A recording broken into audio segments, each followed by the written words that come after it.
নমস্কার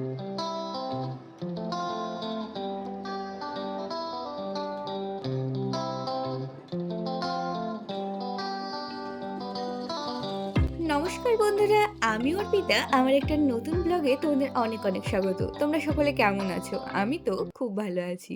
তো আমরা শিলং থেকে আসার পথে অনেকক্ষণ আগেই শিলিগুড়িতে পৌঁছে গেছিলাম। তো ভাবলাম এতক্ষণ কি করব? চলো শিলিগুড়ির সায়েন্স সিটিটা একটু ঘুরে আসা যাক। তো সেই জন্য গেলাম। এখানে দেখো টিকিট কাউন্টারে অলরেডি একজন টিকিট কাটতে চলে গেছে। আর এদিকে আমরা ব্যাগগুলো জমা দিয়ে সামনে এখন এগিয়ে চলছি। আমাদের টিকিট কাটা হয়ে গেছে। ৩০ টাকা করে লাগলো পার পারসন টিকিটে। তো চলো দেখা যাক ভেতরে কি আছে। সায়েন্স সিটি এর আগে আমার যাওয়া হয়নি। কলকাতায় যেটা আছে সেটাতেও যাওয়া হয়নি। তো ভাবলাম চলো এটাতেই যাওয়া যাক। এখানে আবার টানাটানি ছিল, বাচ্চাদের অনেক রকম খেলা ছিল। মানে ওই ছোটোবেলায় বিজ্ঞান বইয়ে যে সমস্ত এগুলো পড়েছিলাম সেগুলো অনেকগুলোই ছিল। বেশ ভাল লাগছিল। আর এইটা দেখো পুরো প্লেট দিয়ে বসানো ছিল, দেখতে বেশ ভাল লাগছিল। তো চলো সামনে এগিয়ে যাই এবং দেখি কি কি আছে দেখার জিনিস। স্পাইডার, ও এটা তো সেই মাকড়সার জালের মতন করা। তোদের মতন মাকড়সারা কেন এলাম নাকি? তাই মনে হচ্ছে 30 টাকা দিয়ে টাকা খরচা করে কেন এলাম? তো ফ্রিতে দেখাই দেখলাম, এসে মুড খুশি হয় নাই। তো সকলের কথা শুনে বুঝেই গেছো যে এসে ওদের খুব একটা ভাল লাগেনি। আর এইখানে কয়েকটা ফুল দেখে ওদের মন ভরছে না। পাহাড়ে এত ফুল দেখেছে, তার মাঝে এই কয়েকটা ফুল দেখে। আর ওই যে ট্যাপটা দেখছো ওইটা মনে হচ্ছে না যে ঝুলন্ত ট্যাপ, জল পড়ছে কিভাবে। ওটা পাইপ দেওয়া ছিল, ওখান থেকেই পড়ছিল। তো এদিকে অনেকগুলো গাছ লাগানো ছিল। তারপরে আমি একটু ক্যাদদানি মেরে একটু ভিডিও করে নিচ্ছিলাম। অনেক দিন ধরে ফোনে এই ক্লিপগুলো ছিল, এডিট করাই হচ্ছিল না। তো আজকে ভাবলাম চলো এটাকে এডিট করি, তোমাদের সাথে শেয়ার করি। ওই যে সামনে দেখছো ওই গোলকটা, চলো দেখি ওইটার ভেতরে কি আছে। চুচু চুচু চুচু, এদিকে হাই। দেখছো কি কিউট না খরগোশগুলো? এখন চলে গেছি মিউজিয়ামের ভেতরে। এইখানে বৈজ্ঞানিক সম্পর্কিত অনেক জ্ঞান আমরা পাবো। এই যে প্রথমে এই যে এটা খুব মজার ছিল। বাচ্চাদের জন্য এটা ভীষণ মজার যে এই রিংটা কিভাবে যাবে এক প্রান্ত থেকে আরেক প্রান্ত।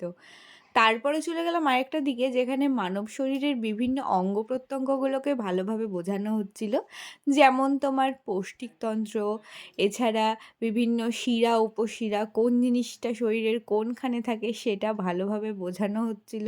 এই জিনিসগুলো ভীষণ ভাল লাগছিল। বিশেষ করে বাচ্চারা সঙ্গে থাকলে এইগুলো দেখে ভীষণ খুশি হবে। তারপরে চলে গেছিলাম এই মজার এখানে পিয়ানো বাজাচ্ছিলাম তিথি আর আমি, আর ভীষণ মজা করছিলাম।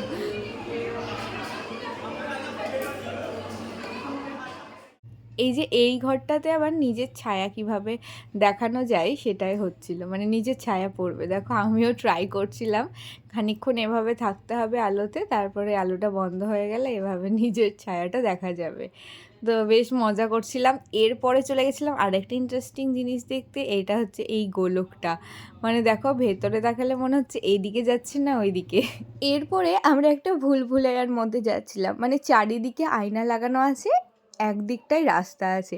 এবার সেই রাস্তাটা খুঁজেই তোমাকে যেতে হবে। অনেক সময় আমরা আয়নাতেই ধাক্কা খাচ্ছিলাম, কারণ চারিদিকেই শুধু নিজেদেরকেই দেখতে পাচ্ছিলাম। এটার এক প্রান্ত থেকে আরেক প্রান্ত যাওয়াটাই হচ্ছে গেম। আর অনেক সময় বুঝতে পারছি না যে কোনটা রাস্তা, সবই একরকম যেন লাগছে। তো অনেক কষ্ট করে মজা করে আমরা এই খেলাটাকে কমপ্লিট করেছিলাম। তোমরা কি এই খেলাটা খেলেছো সায়েন্স সিটিতে গিয়ে? অবশ্যই কিন্তু কমেন্টে জানিও। আমাদের তো এটা ভীষণ মজা লেগেছে বলে আমরা ২-৩ বার এখানে যাচ্ছিলাম। তারপরে চলে গেছিলাম এমন একটা কুয়া দেখতে যেটার গভীরতা কখনোই শেষ হবে না। দেখে বুঝতে পারছো এর গভীরতাটা কত? আসলেই এর গভীরতাটা খুবই কম। শুধুমাত্র কাঁচের রিফ্লেক্টেই এই গভীরতাটা বেশি লাগছিল। তারপরে এই যে এই জায়গাটা দেখো, একদিকে মনে হচ্ছে ঘোড়া দৌড়ছে আর একদিকে মনে হচ্ছে যেন পাখি উড়ছে। আবার আরেক দিকে দেখো আরেক রকম। এইখানে আবার গোটা বিশ্ব ঘুরছে। আর তার পাশেই দেখো আবার আরেক রকম। এইখানে কিন্তু ভেতরে কিছুই নেই। বোঝা যাচ্ছে এপার ওপার দেখো কাঁচের দেখা যাচ্ছে, ভেতরে কিছুই নেই। এগুলো জাস্ট একটা ওপর দিকে ছবি আছে সেটা রিফ্লেক্ট করছে। এই সমস্ত মজার গেমগুলো খেলতে খেলতে বিভিন্ন বৈজ্ঞানিক তথ্যও পাচ্ছিলাম, বিভিন্ন বৈজ্ঞানিকদের ছবিও ছিল। আর তারপরে চলে গেছিলাম এই গোলকটাতে, যেখানে চারিদিকেই আয়না আছে, চারিদিকেই শুধু আমি, আমি আর আমি। এদিকে ঈশিতাও দেখছে, চারিদিকেই শুধু ওকেই দেখা যাচ্ছে বলে বেশ মজা করে দেখছে, দেখছো?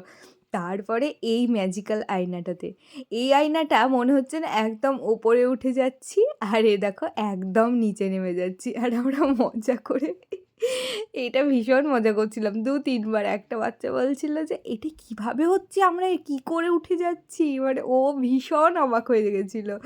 আর আমাদেরকেও ভীষণ মজা লাগছিল। আর এই যে এখানে মানে আমি তিথির মুখ দেখতে পাচ্ছিলাম, তিথি আমার মুখ দেখতে পাচ্ছিল। মানে দুজনে নিজেদের মুখ দেখার চেষ্টা করছি, কিছুতেই দেখতে পাচ্ছি না। ওর মুখ আমি দেখছিলাম, আমার মুখ ও দেখছিল।